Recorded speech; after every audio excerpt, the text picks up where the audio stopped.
हाँ जी, सभी को राम राम। और अपना टॉपिक स्टार्ट कर रहे थे अपन लोक नृत्य। तो बेसिकली अपन नृत्य के बारे में पढ़ रहे हैं, तो नृत्य अपन को पता होना चाहिए भाई नृत्य कितने प्रकार के होते हैं। तो बेसिकली नृत्य दो प्रकार के होते हैं, एक होता है शास्त्रीय नृत्य, एक होता है लोक नृत्य। अब अपन को पता होना चाहिए भाई शास्त्रीय नृत्य क्या होते हैं। ऐसे तो अपन वैसे तो ऊट पटांग नाचते हैं, वो नहीं। शास्त्रीय नृत्यों में होता है कि नियम एवं व्याकरण पर आधारित नृत्य शास्त्रीय नृत्य होते हैं। और ये प्रश्न अपना कई बार आया हुआ है कि राजस्थान का एकमात्र शास्त्रीय नृत्य कौन सा है। राजस्थान का एकमात्र शास्त्रीय नृत्य कौन सा है, तो वो होता है अपना कथक। इसमें पूछा गया है कि आदिम घराना कहाँ है इसका, तो जयपुर माना जाएगा। मुस्लिम घराना पूछे तो कहाँ है, लखनऊ में है। प्रवर्तक पूछ ले तो बोल देना भानु जी है। और अंतर्राष्ट्रीय ख्याति प्राप्त कलाकार, इनका नाम आपने बहुत बार सुना होगा, पंडित बिरजू महाराज, ये लखनऊ से बिलोंग करते हैं। और कथक केंद्र की अगर बात की जाए तो जयपुर में इसकी स्थापना की गई थी, कथक केंद्र की 1978 के अंदर। अब बात की जाए कि जो लोक नृत्य है वो कितने प्रकार के होते हैं। लोक नृत्य अपने चार प्रकार के होते हैं। कौन कौन से? एक होता है व्यवसायिक नृत्य, एक होता है जातीय नृत्य, एक होता है क्षेत्रीय नृत्य, और एक होता है धार्मिक या फिर सामाजिक नृत्य। तो इसमें अपन पहला टॉपिक के बारे में डिस्कस करेंगे कि व्यवसायिक नृत्य आखिर होते क्या है। तो देखा जाए तो व्यवसायिक नृत्य, इसके मीनिंग से ही अपन को पता लग रहा है कि धन कमाने या फिर आजीविका चलाने के उद्देश्य से किए जाने वाले नृत्य क्या होते हैं, अपने व्यवसायिक नृत्य होते हैं। तो इस व्यवसायिक नृत्य के विभिन्न विभिन्न प्रकार होते हैं, तो इसके बारे में अपन बात करेंगे। तो व्यवसायिक नृत्य में पहला पहला आता है अपना तेरह ताली नृत्य, फिर आता है अपना कच्छी घोड़ी नृत्य, फिर आता है भवाई नृत्य, और फिर आता है अपन सबसे लोकप्रिय कालबेलिया नृत्य। तो कालबेलिया के जो नृत्य हैं उसके पार्ट है, पार्ट की ट्रिक होती है, उस ट्रिक को अपन कहते हैं बाई पास।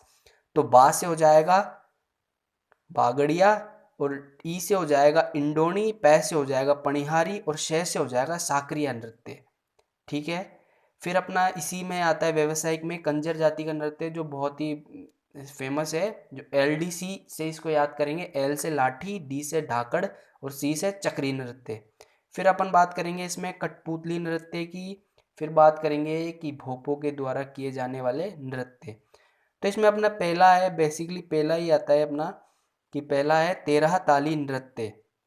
तो इस तेरह ताली नृत्य के बारे में अपन डिस्कस करेंगे कि तेरह ताली नृत्य होता क्या है। इसमें होते हैं 13 मंजीरे, और ये इसी प्रकार बंधे हुए रहते हैं। 9 अपने बाएं पैर में होते हैं, और 2 अपने कोहनी के ऊपर होते हैं, और 2 हाथ में होते हैं। ठीक है। इसकी बात की जाए तो सबसे पहले बेसिकली इसकी बात करें अपन, तो तेरह ताली नृत्य महिला प्रधान नृत्य है, इसको ध्यान रखना। ये प्रश्न आता है, तेरह ताली नृत्य है पुरुष प्रधान महिला प्रधान दोनों या दोनों नहीं। तो इसमें यह है अपने होता है कि यह महिला प्रधान नृत्य है। और इसे राजस्थान का एकमात्र ऐसा नृत्य है जो बैठकर किया जाता है। ये भी बहुत इंपॉर्टेंट बात है कि बैठकर राजस्थान का एकमात्र कौन सा नृत्य किया जाता है, वो किया जाता है तेरह ताली।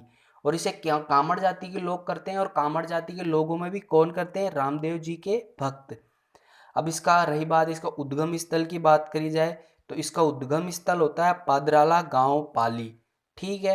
मुख्य क्षेत्र की बात की जाए भाई, ये कहाँ कहाँ प्रचलित है, तो पाली, जैसलमेर, नागौर में प्रचलित है। और इसकी मुख्य नृत्यांगना, ये सवाल आया हुआ है, इसकी नृत्य तेरह ताली की मुख्य नृत्यांगना कौन है, तो वो है अपनी मांगी बाई। मांगी बाई कहाँ से बिलोंग करती है, पाली से। कहाँ से बिलोंग करेगी, पाली से, मांगी बाई। और इसमें मुख्य वाद्य यंत्र है मंजीरा, जो एक घन वाद्य यंत्र होता है। इसमें घन वाद्य यंत्र वाला टॉपिक मैं आपको क्लियर कराऊंगा, उसमें बताऊंगा कि घन वाद्य यंत्र क्या होता है, तत्व वाद्य यंत्र क्या होता है। अभी के लिए इसको इतना ही याद करो कि तंदूरा, तंबूरा या तानपुरा या वेणो या फिर निशान, ये सब क्या होते हैं, तत्व वाद्य यंत्र होते हैं। और ये बात है अपनी तेरह ताली नृत्य की। काहे की बात है, तेरह ताली नृत्य की।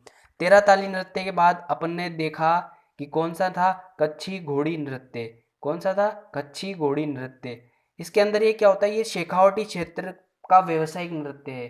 किसका, शेखावटी क्षेत्र का व्यवसायिक नृत्य।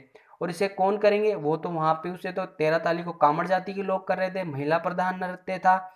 इसे कर रहे हैं सरगड़ा और बावड़ी जाति के, सरगड़ा और बावरी जाति का पुरुष प्रधान नृत्य। वो अपना तेरह ताली नृत्य था वो महिला प्रधान था, और अपना जो सरगड़ा है वो पुरुष प्रधान नृत्य है। ठीक है। अब प्रमुख वाद्य यंत्र कौन सा बजेगा, जैसे उसमें घन और तत्व वाद्य यंत्र थे, इसी प्रकार इसमें झांझ बजता है, वो एक घन वाद्य यंत्र है। और ये चंग है वो एक अवनद वाद्य यंत्र है।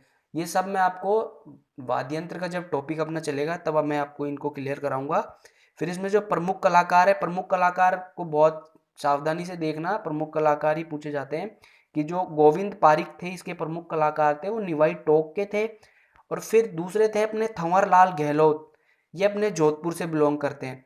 अब ये किया कैसे जाता है, ये पुरुष प्रधान नृत्य है। और ये किया कैसे जाता है कि भाई पुरुषों की कमर पर लकड़ी की घोड़ी बांधकर फूल खिलने व बंद होने का आभास होता है। इसमें जैसे कि अपना फूल खिलता है और बंद होता है उसका आभास ये पुरुष की कमर पे घोड़ी बांध देते हैं और उसमें ये पुरुष खिलता है और बंद होता है। इस प्रकार का एक पैटर्न बनता है, तो इसको बोलते हैं पैटर्न बनाने की कला।